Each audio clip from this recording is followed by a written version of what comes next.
Buenas noches, hermana María Luisa. Mi pregunta nace a partir de la Biblia y voy a leer en Éxodos 4, En Éxodo capítulo 4. capítulo 4. Voy a empezar con el verso 9 y dice, y si aún no creyeren a estas dos señales, ni oyeren tu voz, tomarás de las aguas del río y las derramarás en tierra. Y se cambiarán aquellas aguas que tomarás del río y se harán sangre en la tierra. Por cuestión del tiempo voy a saltar al verso 11 y dice, y Jehová le respondió, ¿quién dio la boca al hombre? ¿O quién hizo el mudo y al sordo, al que ve y al ciego? ¿No soy yo Jehová? Ahora pues ve y yo estaré con tu boca y te enseñaré lo que hayas de hablar. En la Biblia hay otros ejemplos de tal vez situaciones que parece que las personas estuvieran cuestionando al Señor. Por ejemplo, Jonás, cuando el Señor le dio esa orden de que él fuera a predicar para que las personas se arrepintieran, Jonás se molestó y de cierta manera cuestionó al Señor. Bueno, yo no diría que lo cuestionó. Yo no diría eso. Ahí no hubo cuestionamiento por parte del personaje o del profeta. Aquí en Moisés, nosotros que está aquí cuando uno comienza a leer la Biblia, vemos cómo después del diluvio, pues dice que los únicos sobrevivientes fue Noé y su familia. Ellos no estaban acostumbrados en ese tiempo a vivir las experiencias con un Dios vivo.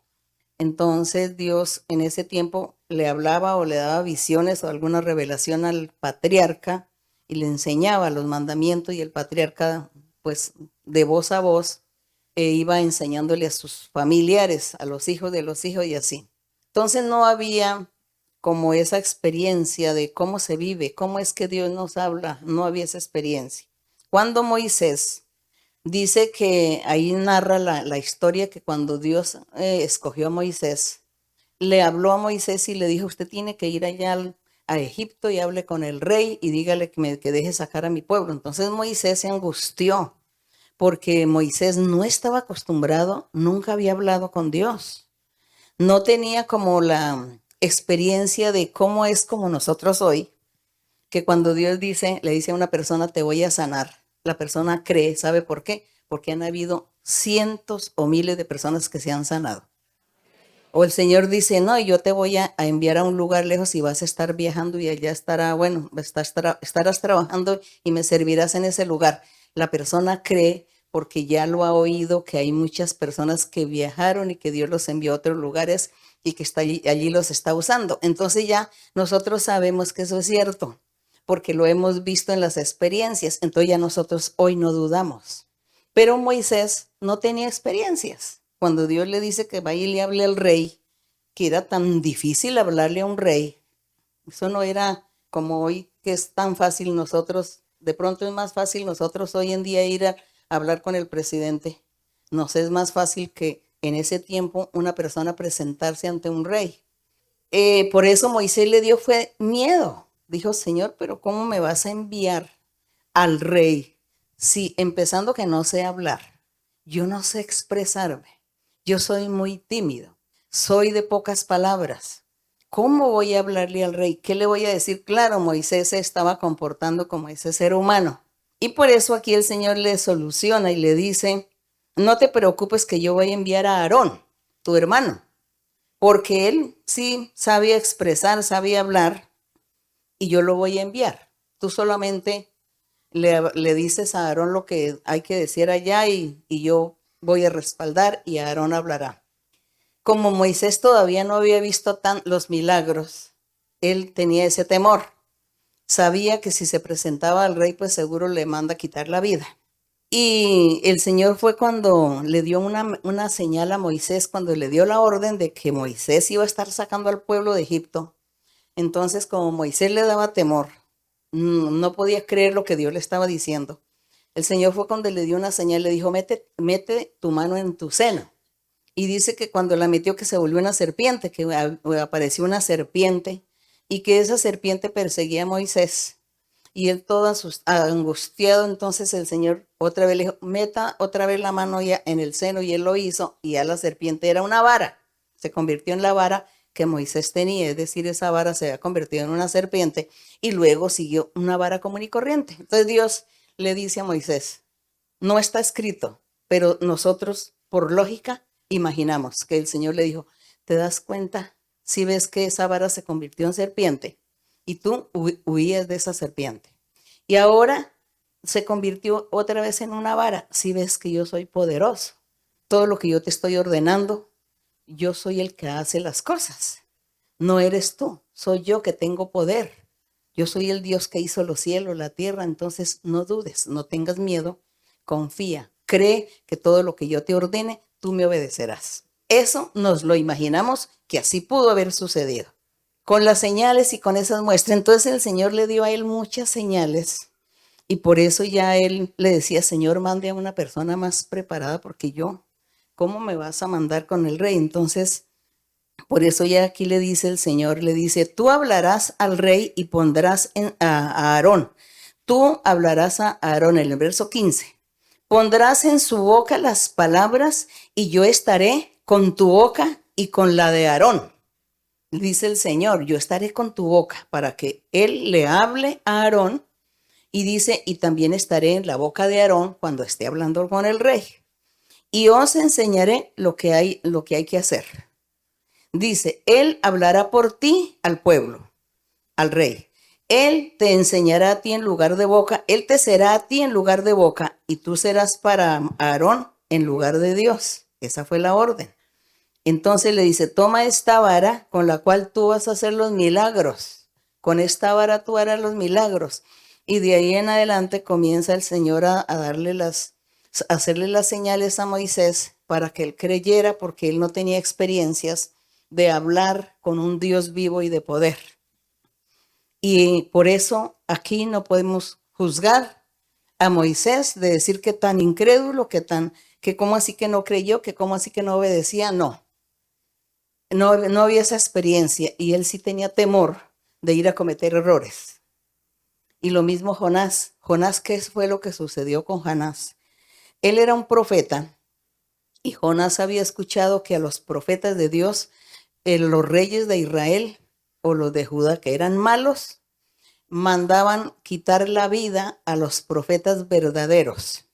Porque los profetas verdaderos pues les profetizaban a ellos con amonestación, corrigiéndoles que se apartaran del pecado, que se arrepientan, que busquen a Dios porque Dios los iba a castigar. Eran las profecías de los profetas verdaderos. Y el rey se enojaba, a todos ellos no les agradaba ese mensaje y por eso buscaban a los profetas de Dios para quitarles la vida. Jonás era testigo de eso. Entonces, cuando el Señor le dice a Jonás que se vaya para Nínive y pregone que se arrepientan porque se van a destruir todos, que se van a morir.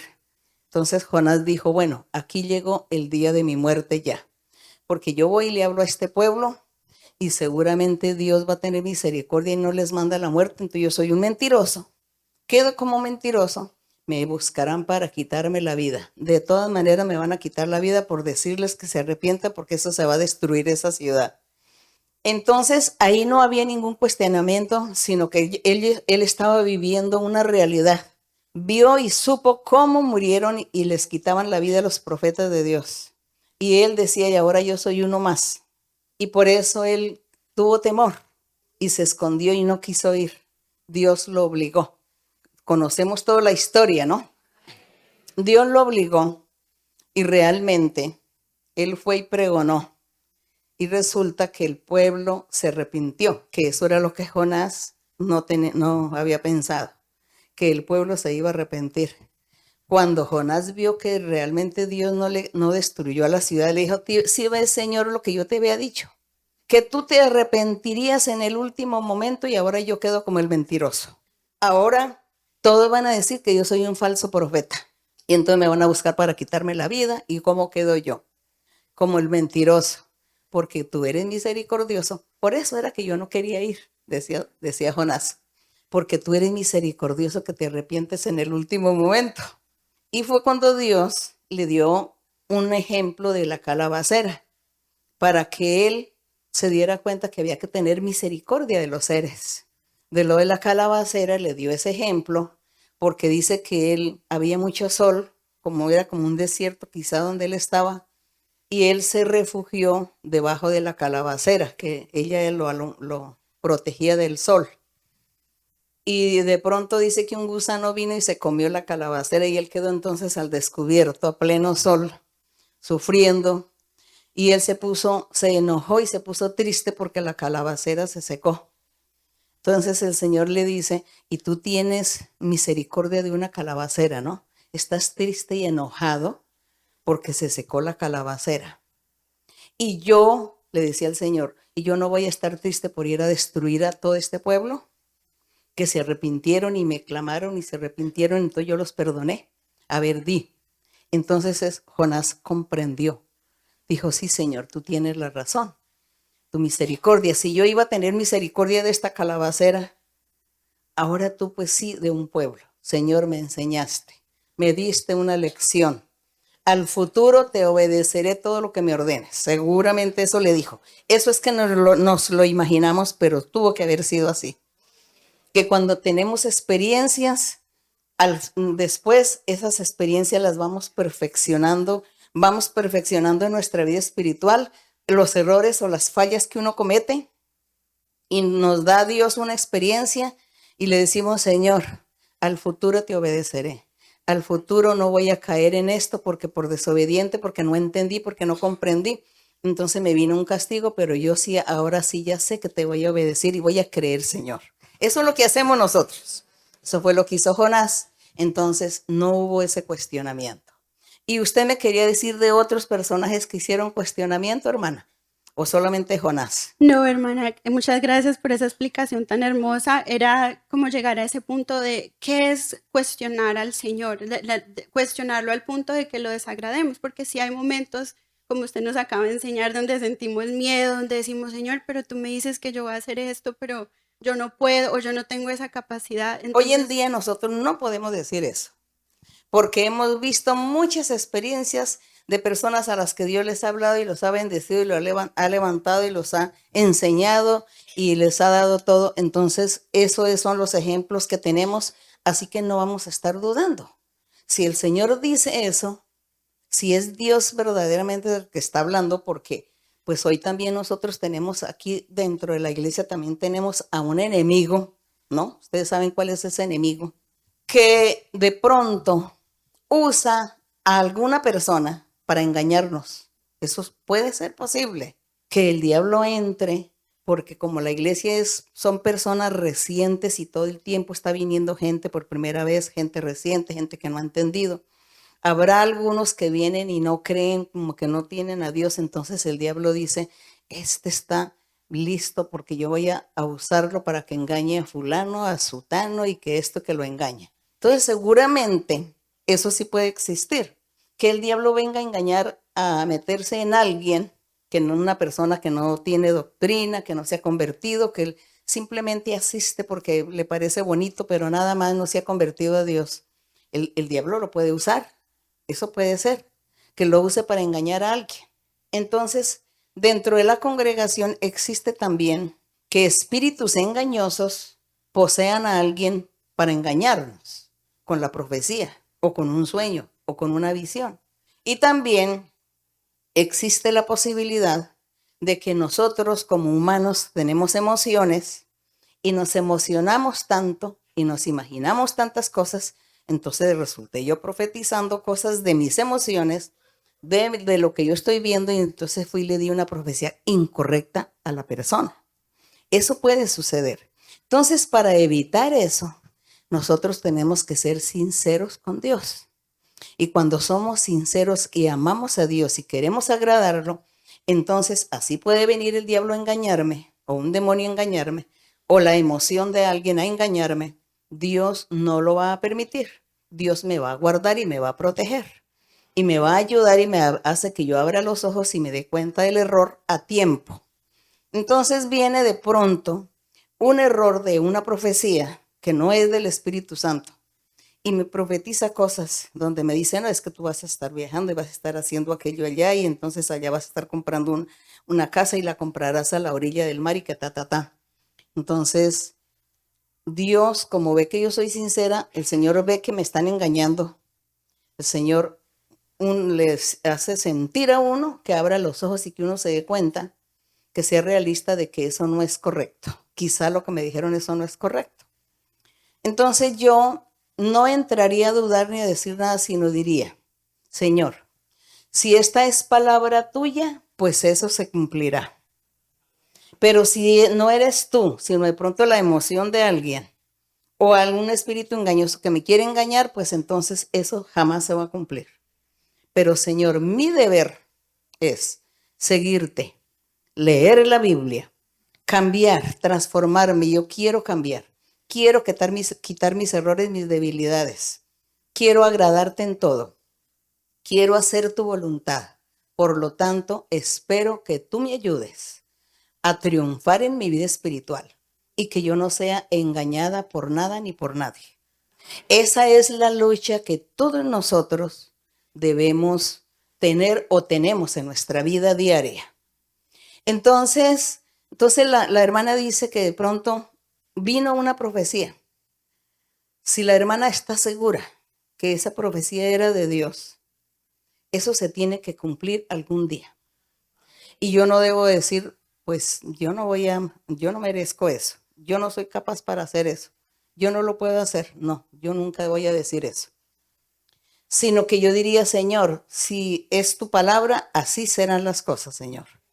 Me quedo callado y sigo adelante mi camino. Sigo en mi camino. Sigo buscando a mi Señor. Y si tú hablaste, pues algún día eso se dará.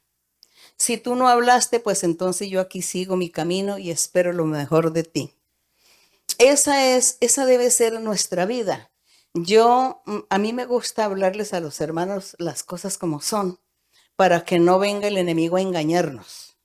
Y me gusta decirle a los hermanos que tengamos que ser cuidadosos, porque aún dentro en la misma congregación viene el enemigo a engañar. Recordemos que el Señor Jesucristo lo enseñó. Él enseñó a sus discípulos y les dijo, porque los apóstoles le dijeron, Señor, que habían sembrado trigo en un terreno.